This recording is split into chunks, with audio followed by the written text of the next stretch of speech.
So now I continue straight away. It's I put alarm again, so I have 33 minutes time before the video ends. And I came back from mountains. I wanted to go. I realized that I have to go away, but skipped my mind. I just had one idea what I wanted to tell a story about. Something about business. Anna manager had also his business. He was just watching after my business when I was away in mountains. He had his own business, and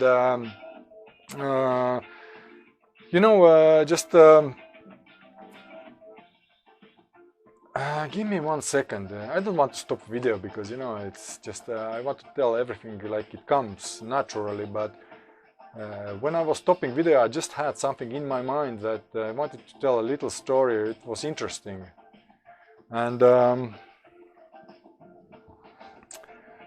about I will have to stop the video. I think I don't like it, but give me 1 second. Listen to music because it's not my style just to stop video and listen to me music few seconds. I came back from mountains.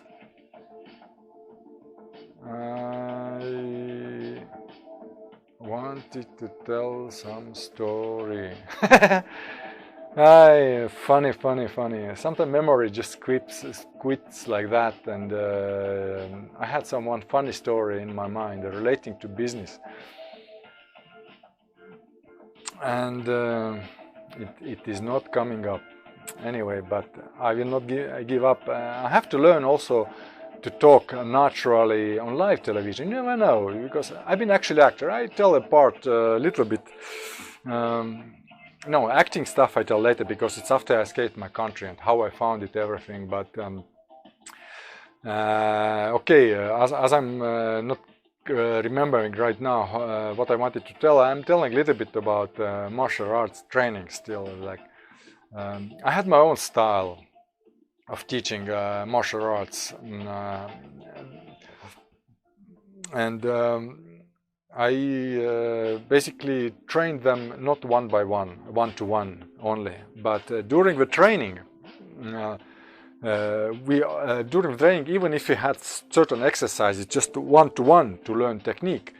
I always say you always have to watch your sides, watch your back. So during a training, any time, any moment, when someone is having their training, couple, 2 people are doing training, so they could run and hit anyone on the back, not touch, not hit, not hit hard, but just touch, and if somebody got touched, we had to do push-ups on the floor. And it was just to teach them the attention. Even if I concentrate on one certain person only, then they still have to see what's going on around and not to get suddenly attacked from the back. And we had certain trainings that several people attacked only one, and we had trainings when one guy was, I brought the gun, a real gun, emptied gun, I brought on the training, and one guy was in the center of a circle, and like 10 people around and one person center, and everybody's like 2 meters away. And I made the lesson to see how fast this actually gun is, just to make it click, The safety technique, a show that I took off a magazine.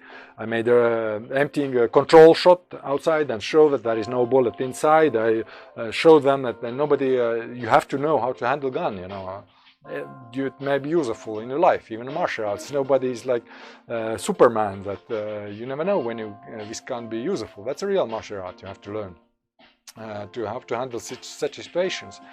And I told him, try to even touch this guy who has gun in the center. And it wasn't possible. 2 meters is too far, even right in the back, because I teach them you have to look legs. You can't look one guy, the guy in the center, and I got with the gun.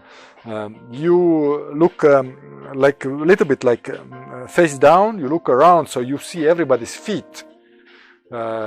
Because they didn't have guns, they just you needed to make sure that they don't which way they move, and you had gun in a hand that just make a click when somebody moves, you know, and it was impossible to even to touch even the girls, you know. It's impossible. The finger is much faster than your body. So if somebody just wanted to move forward, that touch from 2 meters only inside the circles, 2 meters away, somebody with a gun, it was impossible. So it was a very important lesson to them to know what not to do during gun. Don't play a hero from movies, you know. I teach them how to shoot, of course, but not with real gun. I didn't go that far. I had a pellet gun, you know, and we just threw to each other during rolls overs, and we had all kinds of this technique. So I made the training interesting for real life for my students, and of course physical training. Every training in the beginning, just for warm up. Sometimes, not every time, but usually we had 100 push-ups in the wall, just for warm up. Sometimes 500. And I trained them, girls included, you know, everybody. There was no discrimination, you know, everybody. Girls did also 500 push-ups, and sometimes better than guys did, and you know, so faster, I mean, because I gave them time. They do on your own pace, but as fast as possible. I didn't give them do it in 5 minutes. I gave them, okay, I didn't give a unlimited time. I said 15 minutes to do 500 push-ups. And when you're finished, you have time to relax. Who doesn't finish on time, he has to just continue training with everybody else, tired, you know. And they did as fast as they could. And after, you know, some practice, everybody did 500 push-ups with no problems, you know. Not in one go, maybe 100 at a time, maybe a little bit less and less and less, but everybody did. And, you know, way later they told me when they had sport training in the schools, you know, and the school norms were like 5 push-ups and 10 push-ups maximum. So it was just, you know, they said we were just so proud of themselves, my students. So some students even got better than me. I didn't do complete salto. I did saltos, but with touching feet. But some guys with complete salto. And years later, when I already left my country, I got videos that some of my students even jumped from top of trucks, you know, back salto down to floor. So I mean, martial art has to develop. That's why I didn't stick to traditional like judo and karate and aikido and wushu, which I studied, but they have too many traditions which don't let develop. Traditions are important if people are just don't know what they do to study right thing, but if people are intelligent enough, and I think that intelligence of humans still develops and they learn faster and more things, they are able to also develop and accommodate martial arts to the local situations, not anymore in ancient times with all the arms tools. So basically I developed my own training style and technique, and I tell that if somebody does better than me, I will adopt your technique, you know. And that was the atmosphere in my school. So everybody was allowed to propose a new technique, and if it wasn't good enough, I explained the why. And everybody was allowed to confront me, say that's not right, but not during the training, or sometimes, but not during, usually later. Just remember something. If you don't understand, ask me later in front of everybody, and ask why you don't want this specific technique, why you don't think it practical. And they came to me and showed to everybody that it could be done differently, or because of that danger or that other danger.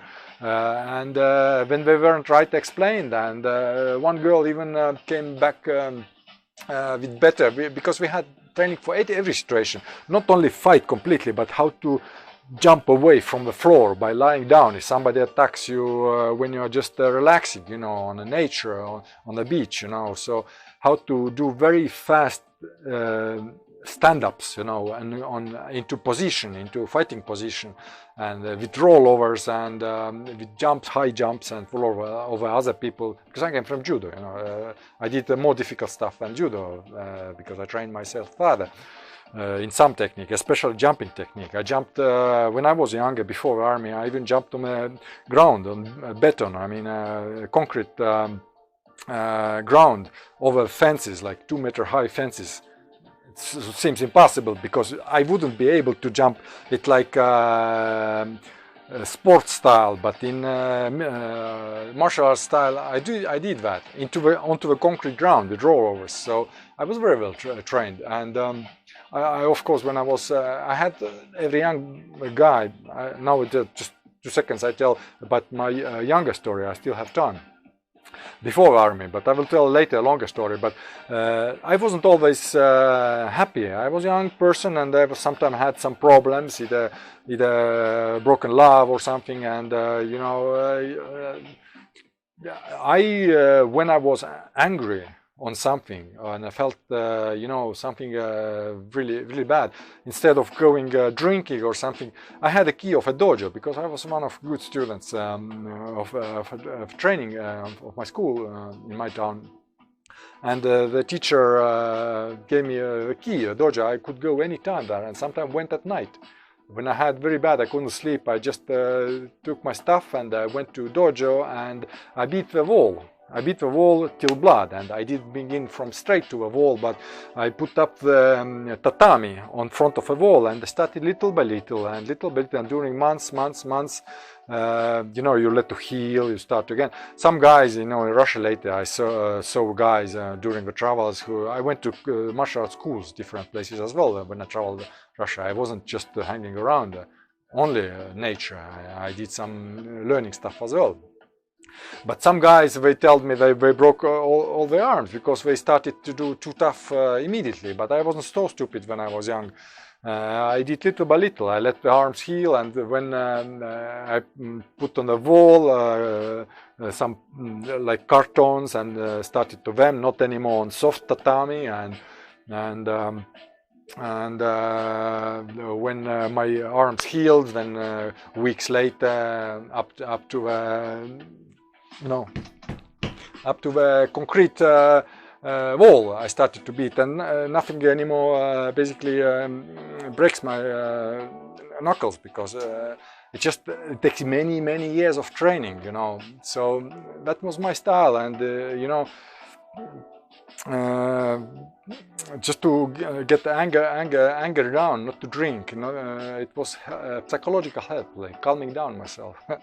So I teach my students as well, but not to do with beating wall stuff, because I teach them how to do that, but if I wanted to, they could not to waste time during training, they could do it on their own at home, and some people did. But the jump stuff, I told high jumps we did over each other, and especially I started to tell that one girl showed me as a way to jump up faster, like half a second faster, maybe a little bit less, but faster than anybody else. Jump up from still position. But it was useful only on soft ground, because on hard ground you could have been hurt your I don't know how you call it, your arms. So she showed that, and you know, so it was our style of training that everybody has right to ask questions and propose their own technique, and that's about the school. And you know, I had to leave my school behind, because when I left my country, I already told that I divorced because of protecting my family, but this is a theme already for another story. I don't want to go into my time after I escaped my country, because it's a whole long story. I'm 20 years, over 20 years I'm not back in my country. I went sometimes, 5 times I've been back to my country, but last time I was 5 years ago, just to see my children, and you know, I wasn't able to, and only once I saw my younger boy. They're all both adults now. I mean, one been studying in Australia lately, not studying, working already, 22 and 20 years now. And other guy is right now, it's in Spain, in university. He's studying also engineering and robotics, and he's smart guy, as I am. So, basically, yes, I still don't remember the story I wanted to tell about the business, so I have some like 18 minutes left for this video to make it a nice and full video. So I'll tell a little story about my studies when I was younger too, before the army, how we did. I started 9 years old in judo. So we did several times a week, not twice a week, like 3-4 times a week. And I remember I didn't really like it in the beginning.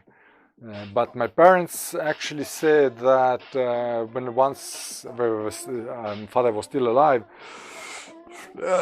he said when I was older that you actually liked it very much and you always went happily. But as I remember in the beginning, I forced myself. I made a happy face maybe that I want to go, but because it was tough, you know. When I'm 9 years old, go to a judo, and I wasn't the best guy immediately. It took many years of practice and many losses and many injuries. I mean, not hard injuries, but still, you know, judo is judo. You know, you still get injuries.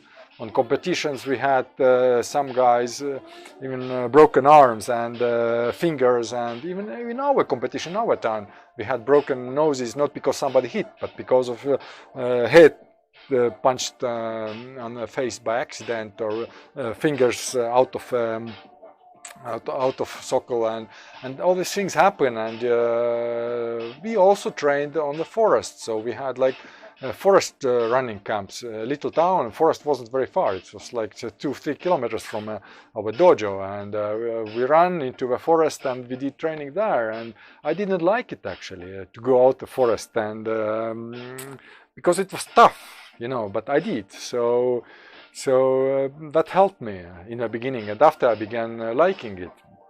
And when you get anything, first is tough, and after you get better, when you just getting better, you of course you will start like it better. And I didn't like teaching at all. I wasn't very socializing guy very much, you know.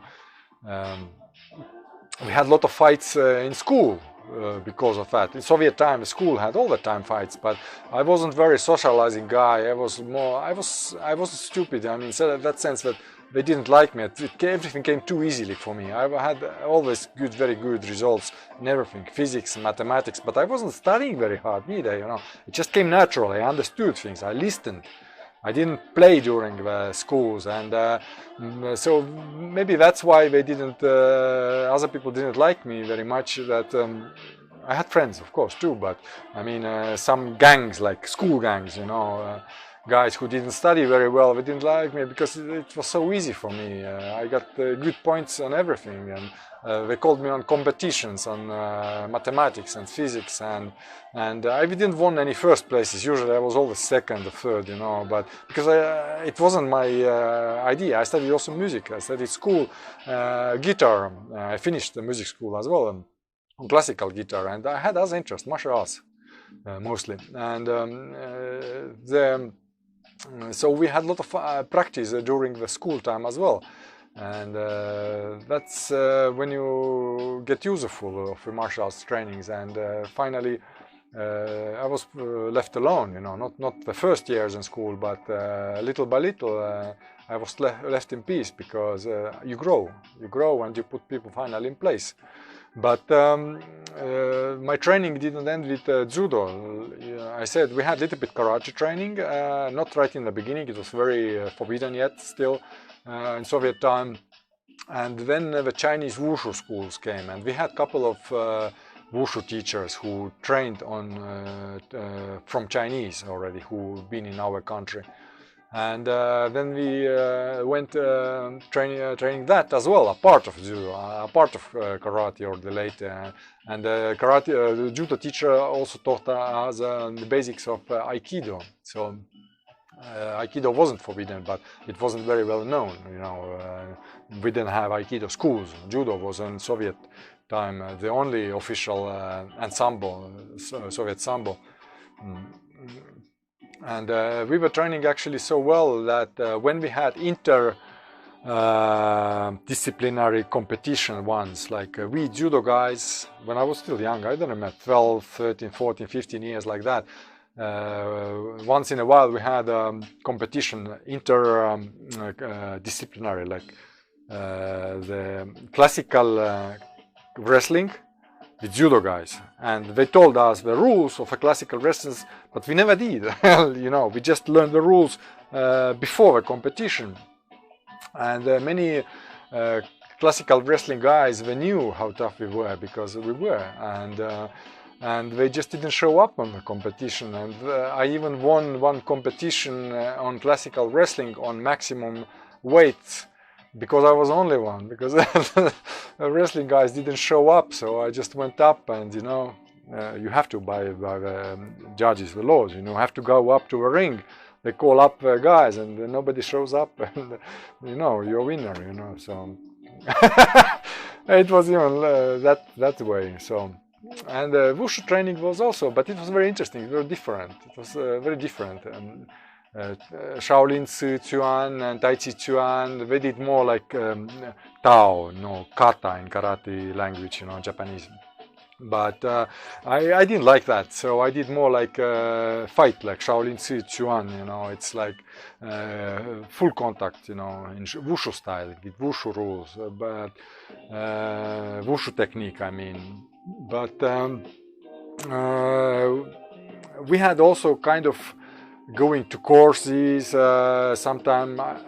I don't remember what name. Won Fa Do, I think it was a new style. I don't even know which kind of. We went there. It was too easy for us, and they wanted to give us first belts already for first training, and we said no, it's too easy. It's not real, you know. So it's give you a sense of a martial arts in our country. Like, you couldn't get black belt if you didn't have won first place in your country. I couldn't get black belt. So I studied every because black belt the same like brown belt. It has all the same technique, but it's like a teacher's level. You know, you after some competitions you have to win the right to carry black belt. It's not a special technique addition to that. First level black belt, first dan. And you know, later dans in martial arts you already get for giving how to say, for improving and promoting the art, and not so much about technique anymore. You just practice the same technique better and better over and over. So it was just unlimited level technique. Some hit techniques or black belts they have, some on judo even. So they don't use in competitions, but black belt have to know how to punch like karate style and techniques against that. But it was never used during training. It was forbidden by sports. And so in our little town, like 20,000 people, it was people were fanatically training also. Not in first years, when I was like 9 years old, 10 years old, I went just to dojo. But after, when we grow older and began having our hangouts with our team, not teammates, but our town judo guys and karate guys and wushu guys, they built everybody who had an option. They built with help of parents and help of you know, other guys, older guys maybe, or brothers. You know, they built in the under the buildings. I don't know, cellars, in the cellars. They cleaned up and made the training dojos. Not every, but we had like several dojos in even our little town. Secret ones, because it wasn't official. Everybody were training. Every free moment, everybody was training. As I said, it wasn't computerized. People were just training martial arts, at least in our town. Good guys, I mean. And we had ninja. We learned from books. It was rare, but we got some books, and sometimes some teachers showed us videos which weren't like big tape videos still all times, you know, bad quality, but things that you couldn't get anywhere in Soviet times, you know. So the shuriken, you know, the little stars, you shoot them, and some people were fanatically training these, you know. But you know, I always took the practical stance that but you can carry on. You can carry on your arms. So you can't carry on everywhere your shurikens, and you can't carry on everywhere your nunchakus. And so I didn't practice them a lot. A little bit I tried, but it wasn't for me. So I practiced to my arms to be tough, and speed, reaction. I had special techniques, and later in school also for my students we trained for speed, and now I skip back to after army in my own school. I teach them also in the town. So if you see somebody of our training guys, like 50 people all together, so if you see somebody, don't pay attention on surroundings, go behind and touch him, and next training he has to pay for it with exercises, So it was our little, like, not secret, but little training method that even when after the training, after the dojo, we had to go out, we always had to watch the back, always be aware what's going around. And if I see somebody approaching, attacking you, then we needed to be ready for attack any moment. And that was my way of training, not for sport, not for point. We didn't have, in my school, we didn't have any competitions, any at all, for diploma, no belts, nothing. I said I didn't use kimono, I didn't ask them to carry kimono. Some of them they did, but we didn't have to. So usual training pants and convenient, with no shoes, barefoot of course, and on tatami. And we used, not always, some years, some years I was able to rent the wrestling room with tatami, but another years they were already, somebody got before me, and we had already busy scheduled, so I had to rent with a wooden floor, and we did the same things on the wooden floor, all the rolls over and everything. Start slow, and after harder and harder and harder, the point is that not to break yourself very fast, but you have to learn to do it on your own time.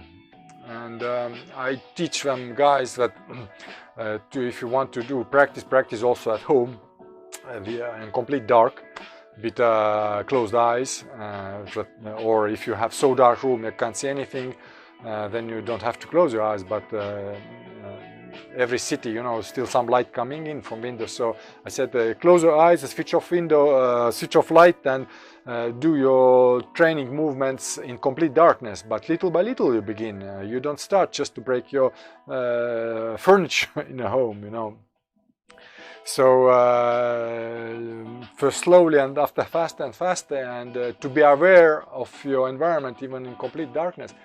And I did same kind of training before the army, and that helped me. That saved probably my life there. And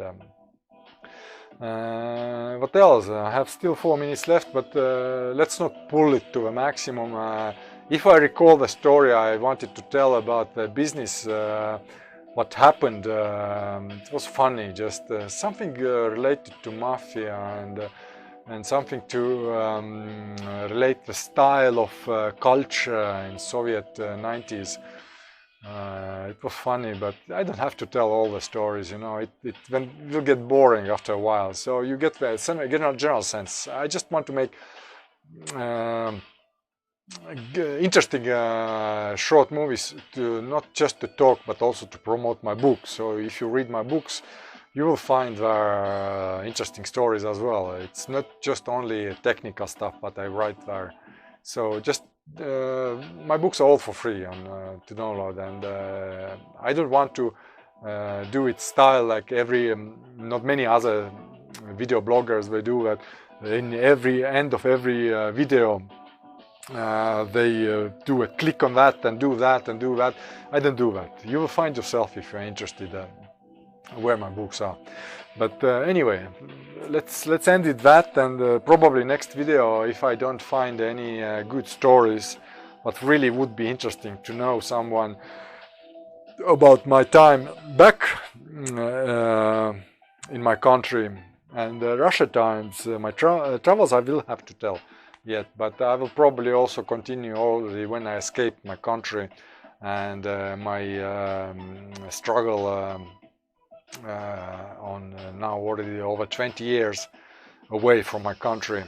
And I started to tell about my sons, but I want to tell in 5 times I went to my country during these 20 years. Last time 5 years ago, I was able to see only one of my sons, the younger boy.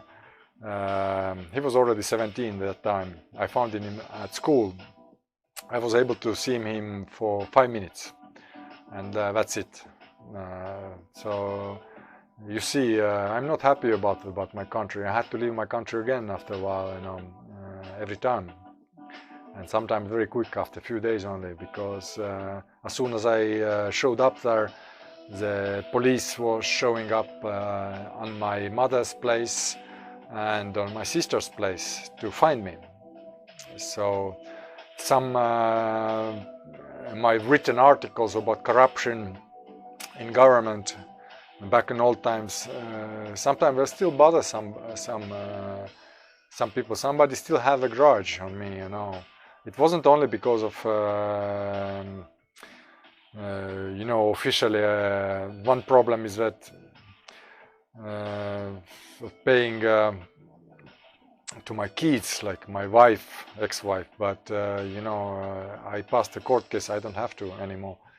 That is the reason that I don't want to tell that right now anyway. But point is that every time I go back to my country, I have a trouble there. So I'm not planning to go back there anymore. So I've been arrested in airport several times, twice when I arrived. But I was left free because of probably because of my contacts. I found some contacts, some people to call to media, other countries, news media, and not to get very much attention. Probably I was left out very fast from prison without giving me any food there, without keeping me, just without presenting any even case against me. But that's how it can get if you fight against the corruption, you know. Some mafia guys, I mean, are better than the corrupt who doesn't have any mafia connections really, but who are just corrupt to a core and make life difficult to people who fight against the corruption in the government. But my real political life began after I escaped my country. Anyway, I'm repeating myself already, and the alarm goes off in a few seconds. I put it on off before, and that's it. I'll find what to talk next time.